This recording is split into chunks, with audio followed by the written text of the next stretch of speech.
what I think they will be saying. Right. That it wasn't obvious to them that there's a connection here. Now, it could have been the bats in the wet market. I mean, the problem is that there are still. It's been at least a year since I looked at this. I did a podcast on it, but I've now kind of ignored it. But when I did that podcast, there were still credible scientific arguments to argue for the wet market origin thesis. There still are.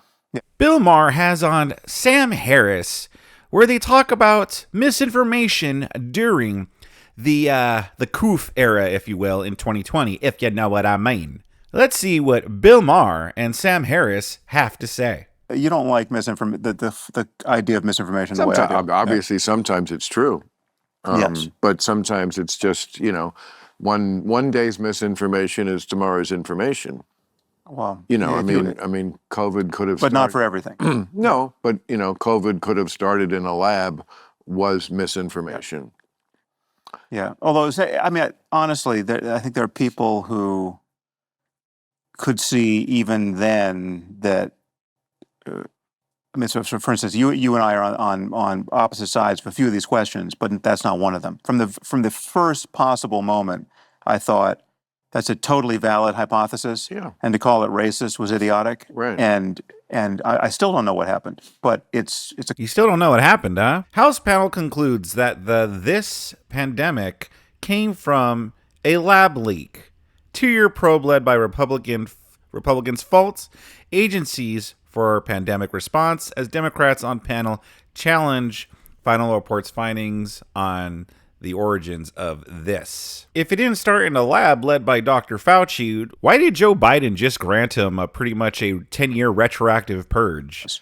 But I would venture to say that in 50 years, what people will be saying about this is, wait a second, you're telling me that in 2020 there was this disease that started in the one city where the lab was that was named after the disease that was studying it and doing gain of function research, and yet they debated whether it came out of there and even said it couldn't possibly have come out of there? Really? That's what people were doing in 2020?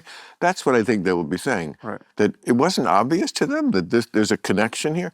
Now, it could have been the bats in the wet market. I mean, the problem is that there are still. It's been at least a year since I looked at this. I did a podcast on it, but I've now kind of ignored it. But when I did that podcast, there were still credible scientific arguments to argue for the wet market origin thesis. There still are. Yeah. So it's but less and less so, it seems, over time. But the crucial point is that it was never crazy to have worried about this. And the truth, I mean, we should still be worried about it. I mean, lab leaks happen continuously. Yeah. And it's just, this could well kill us with something far more dangerous than COVID. Well, and we're not, we don't have it locked down the way we should. And again, you don't have to ascribe any sort of nefarious machinations to this. It's very possible that sincere people thought the best way to deal with future viruses is to get ahead of it, study it in a lab. Isn't that what gain of function research is, to see where it's the virus? Well, so there are two steps here that are neither of which... Well, I mean, if that was the case, they still failed and they still effed up. I mean, what was the point of trying to get ahead of this virus if you didn't get ahead of anything? It would be one thing if this virus leaked and then they're like, oh yeah, but we discovered the cure because we got ahead of this virus. But no, it leaked and everything went to crap. So even if that was the case, they still failed. They still messed up. What do you guys think about this clip so far? Sound off in the comment section below. Subscribe to my channel if you enjoy content like this. Let's continue. Have you make much sense, but it's sort of easy to see how they did make sense to people early on.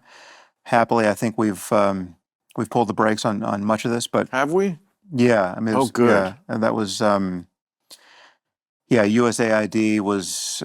I mean, so you had this notion of virus hunting, where you would send out your virologists into bat caves, and in search of possible pandemic pathogens, right? I mean, so they're there's an uncountable number of viruses out there to be discovered.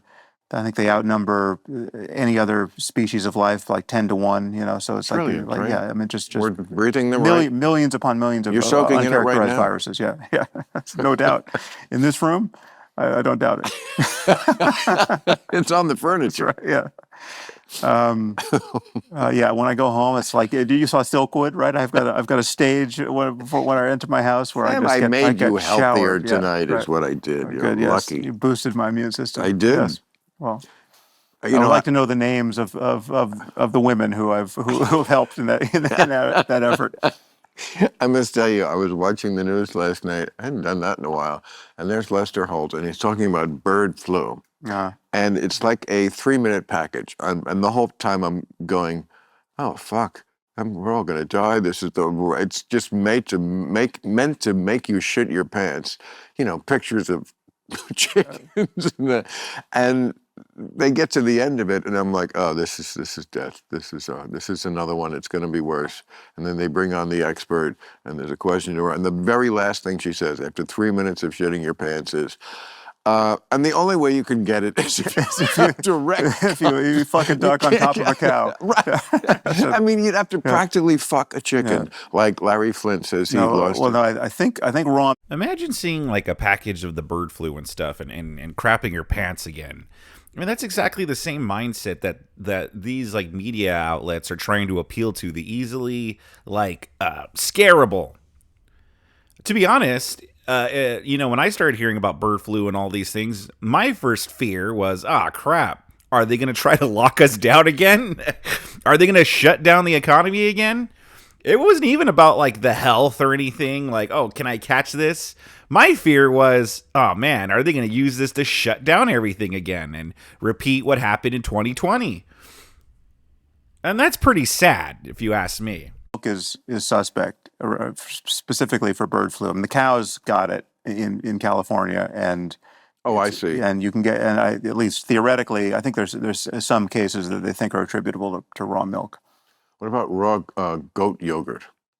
Raw anything is probably in the dairy, on the dairy aisle. I think is probably just not worth the risk. I've been eating raw goat yogurt for 20 years and never got sick from it. So all right. What would you say to that? Yeah, well, the birds are flying over the goats and now shitting on them, and the goats might get bird flu. I mean, the cows are. So. Well, maybe it'd be a good time to take a break from it. Yeah, exactly. No, but it's serious. I mean, seriously, I'm not unreasonable about anything. I don't think that makes sense to me. But in general, I mean, obviously, you understand the reasoning why people don't do it just for shits and giggles. Right. Eat raw. They do it because they want the probiotics in there that pasteurization and homogenization kills. Right. It kills just like in our body with antibiotics. I think if you lick any of the surfaces in this room, you'll get a lot of probiotics.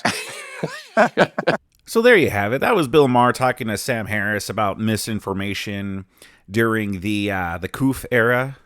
This seems like a strategy Bill Maher is doing, where I think he's like bringing on like people more left than him, so he could seem more like the sane one, like the reasonable one. I think he got tired of being ripped on for looking too wacky and exposing his TDS to everybody. But what do you guys think about this? Sound off in the comment section below. Subscribe to my channel if you enjoy content like this. And if you do enjoy content like this, I got a whole bunch more goodies for you, like a Bill Maher playlist that you could click on and enjoy.